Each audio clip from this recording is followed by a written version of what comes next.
ស្វាគមន៍អ្នកគុណនិយមគ្រប់គ្រប់បាក់ទាំងអស់គ្នាសាជាថ្មីម្ដងទៀតមកកាន់វីដេអូសម្រាប់រឿងកម្ពុជាក្បាច់គុណភាគទី44ដែលជាភាគបន្តរបស់យើងសាច់រឿងចាប់ផ្ដើមឡើងដោយត្បូងបេសាចដែលកំពុងតែប្រមូលផ្ដុំរួចហើយក៏ស្រាប់តែបង្កើតទៅជាធម្មពលមួយទៀតដែលស្ទើរតែរំជួយមេកក្រាប្រតិពីវេនាទីនោះពួកគេក៏បានដឹងថានេះគឺជាក្បួនការបង្កើតពពកប្រលឹងសត្វចម្លែកមិនមែនគ្រប់គ្នាបានដឹងនោះទេមានតែខ្មោចឆ្អឹងម្នាក់ប៉ុណ្ណោះដែលបានដឹងរួចហើយក៏បានប្រាប់ឲ្យលោកម្ចាស់ប្រញាប់រត់ទៅយ៉ាងខៃប្រាប់ទៅដល់អ្នកគ្រប់គ្នាក្បួននេះចម្លែកខ្លាំងណាស់ឲ្យដកថយសិនទៅទាំងអស់គ្នាក៏បានយល់ស្របដកថយហើយក៏នៅតែទទួលរងនៅសម្លេងផ្ទុះដ៏ខ្លាំងក្លាម្នាក់គឺពិតជាពិបាកទ្រាំខ្លាំងណាស់តែបន្ទាប់មកគ្រប់បែបយ៉ាងក៏បានប្រែទៅជាធម្មតាវិញសល់តែចំហាយធម្មពលមួយមិនថាយ៉ាងណានោះឡើយអ្នកណាដែលត្រូវបាញ់ដោយរន្ទះទាំង9នេះគឺច្បាស់ជាស្លាប់នោះរលីបាត់ក្នុងពេលមួយរំពេញបើសិនជាមិនបានប្រុងប្រយ័ត្ននោះទេគឺនឹងគ្មានឱកាសដើម្បីខ្លាយទៅជាអ្នកបន្តវេនពិតប្រាកដនោះឡើយហ្វាងជីឈីអរគុណទៅដល់យ៉ាងខៃហើយដែលបានរំលឹកបើមិនចឹងនោះទេមិនដឹងថាគ្មានបញ្ហាអ្វីនោះទេចំពោះយ៉ាងខៃក៏នៅតែប្រាប់ថាគ្មានបញ្ហាសូទៅកាន់អ្នកគ្រប់គ្នាហេតុអ្វីបានជាមិនឆ្លៀតពេលនេះសម្រាប់ព្យាបាលរបួសជាមុនសិនទៅរួចហើយចាំគិតរកវិធីទប់ទល់ជាមួយនឹងក្បួនមួយនេះ80ម៉ោងក្រោយមកស្នូធម្មពលនៅខាងលើត្រូវបានប្រេះបែកធម្មពលមួយដែលមាននៅពណ៌មាសក៏បានសាយភីពីពេញហ្នឹងបន្ទាប់ពីបំបែកនៅបំណែកនៃក្បួនដទៃទៀតពេលនេះក៏ស្រាប់តែផុសឡើងនៅចិនដាជាច្រើនក៏ដូចជាថ្មភ្នំជាច្រើនអណ្ដែតឡើងនៅលើអាកាស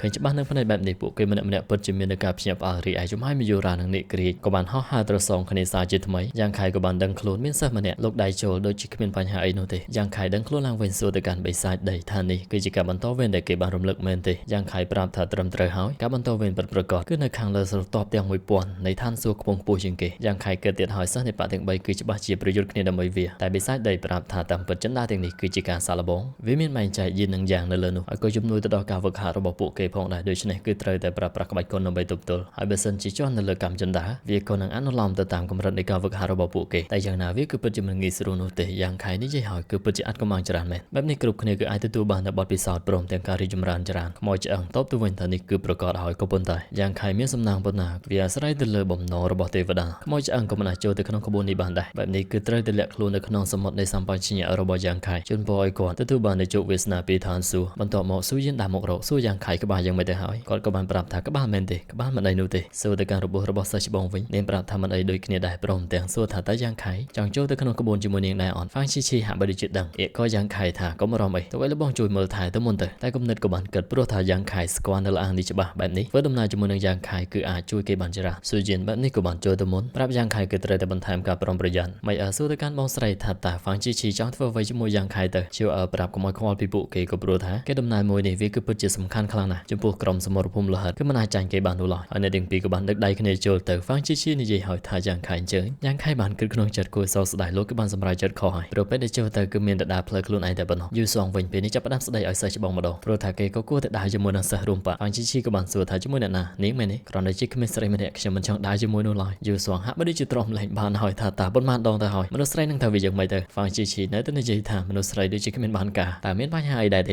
េយូសងក៏បានទះសិស្សច្បងលន់សទៅផាច់បណ្ដាលឲ្យគ្រប់គ្នាភ្ញាក់ផ្អើលយ៉ាងខ្លាំងមើលទៅកាន់មុខគេឡើងក្រហមហើយរៀបនឹងដើរចូលទៅឆ្លៀតងាកមកវិញទៀតលើកនេះសិស្សច្បងចាប់ផ្ដើមភ័យម្ដងហើយមិនអស់ចិត្តថែមមកខាងទៀតនេះហើយជាលទ្ធផលនៃការមិនឲ្យតម្លៃទៅលើយេនដាតែហើយឆ្លើយទៅកាន់សិស្សច្បងគ្មានបញ្ហាអ្វីនោះទេលីហើយហ្វាងឈីឈីក៏បានស្រែកហើយថាស្រីល្ងងរត់ទៅតាមយ៉ាងខៃក៏បានទៅដែរសេហុងឈិនពេលនោះគេក៏បានតាមយ៉ាងខៃរងចាំដល់យ៉ាងខៃនៅម្នាក់ឯងគេគឺច្បាស់ជារកឱកាសសម្លាប់ចោល80ម៉ោងក្រោយមកយ៉ាងខៃក៏បានមកដល់នៅកម្មចិនដានេះដូចជាអ្វីដែលបិសាចដីបាននិយាយដោយសារតែបែបនេះគាត់ត្រូវតែឡើងទៅខាងលើបើទោះបីជាសរុបនៅធម្មពលទាំងនេះមាននៅប្រយោជន៍ចំពោះគាត់និយាយទៀតថាចិនដានេះវាគឺជាវត្ថុទិព្វសម្រាប់គាត់ហើយបើសិនជាកម្រិតនៃធាតុយ៉ាងអាចជួយគាត់បង្កើននៅក្បាច់គុណហើយបើសិនជាវាគឺជាកម្មនៃធាតុយីនក៏នៅតែអាចជួយពង្រឹងរាងកាយរបស់គាត់ដោយសំអាងទៅលើស្នៀតយ៉ាងពិតរបស់គាត់ដែរបែបនេះយ៉ាងខៃគ្រប់កម្មគឺសិតតែទទួលបាននូវផលប្រយោជន៍ទាំងអស់រួចហើយបន្តឡើងទៅមុខរហូតពីមួយកម្មទៅមួយកម្មហាក់បីដូចជារៀងតឹងត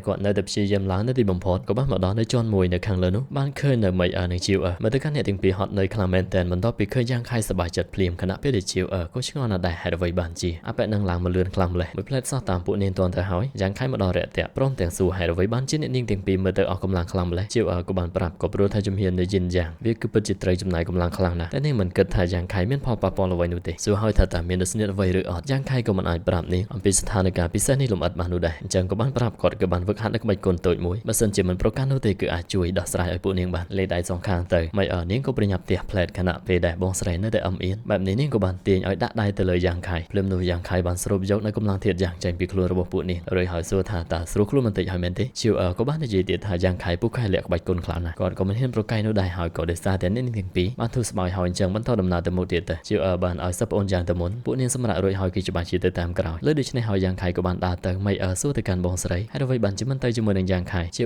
នេះមានបំណងល្អក៏ព្រោះថាសមត្ថភាពរបស់អ្នកទាំងពីរគឺមិនអាចតាមទាន់យ៉ាងខៃនោះទេម្យ៉ាងវិញទៀតនឹងខ្លាចទៅជាបន្ទុករបស់គាត់ទៀតផងតែសមងក្រោយមកយ៉ាងខៃក៏នៅតែបន្តឡើងពីមួយកម្មទៅមួយកម្មជំហានយិនក៏មានប្រយោជន៍យ៉ាងក៏មានផលម្ដងជាន់មួយទៀតក៏បានជួបជាមួយនឹងសាច់បងស្រីទូចរបស់នាងចៃនោះគឺពិតជាកាយគប់មកតែម្ដងយ៉ាងខៃឆ្ងល់ហើយថាតើនាងកំពុងតែធ្វើអ្វីហ្នឹងតែនាងគឺនៅតែហក់ចូលមកយ៉ាងខៃបានកិច្ចនាងក៏ចាប់ផ្ដើមប្រើប្រាស់ស្នៀតបែបនេះយ៉ាងខៃគឺមានតែកំដរនាងលេងបន្តិចសិនវាយចុះវាយឡើងរួចហើយក៏បានរងរួចនាងទៅហើយនាងក៏នៅតែសម្រុកចូលនាងសាបានគិតបើទោះបីជានាងមិនអាចបញ្ចេញកម្លាំងទាំងអស់ក៏ព្រោះតែធម្មពលយានយ៉ាងនៅក្នុងខ្លួនរបស់នាងតែក៏ដឹងយ៉ាងខៃគឺពិតជារីកចម្រើនណាស់រួចហើយក៏បានសម្រុកចូលមកយ៉ាងរហ័សប្រយុទ្ធចុះឡើងយ៉ាងខៃបានចាប់ដៃនាងជាប់រួចហើយបង្វិលមួយជុំបែបនេះនាងគឺនៅតែបន្តសម្រុកចូលយ៉ាងខៃប្រាណនៅកណ្ដាប់ដៃរបស់គាត់ទៅទប់ទល់បែបនេះក៏បាននិយាយទៅកាន់យ៉ាងខៃនាងដឹងថាពេលនេះគាត់រីកចម្រើនខ្លាំងណាស់ក៏ប៉ុន្តែនាងធ្លាប់មានអារម្មណ៍ដឹងអំពីចំហាយបិសាចនោះនៅលើខ្លួនរបស់យ៉ាងខៃក្នុងនាមជាសិស្សនេះវាមានសម្ងាត់នាងចាំបាច់ត្រូវទៅសួរយ៉ាងខៃនិយាយទៅកាន់សិស្សច្បងស្រីខានជួបគ្នាពី3ថ្ងៃរីឯពាក្យពិតពិបាកឆ្លោះតែមិនថាយ៉ាងណានោះឡើយយ៉ាងខៃក៏ពិតជាស្មោះត្រង់មិនដែលប្រព្រឹត្តនៅទង្វើអាក្រក់អ្វីនោះឡើយលើដូច្នេះហើយនាងក៏បានសួរថាយ៉ាងខៃសម្លាប់នៅនេះយ៉ាងមែនឬអត់ក្នុងពេលនោះសៀហុងឈិនក៏បានស្ដាប់ឮ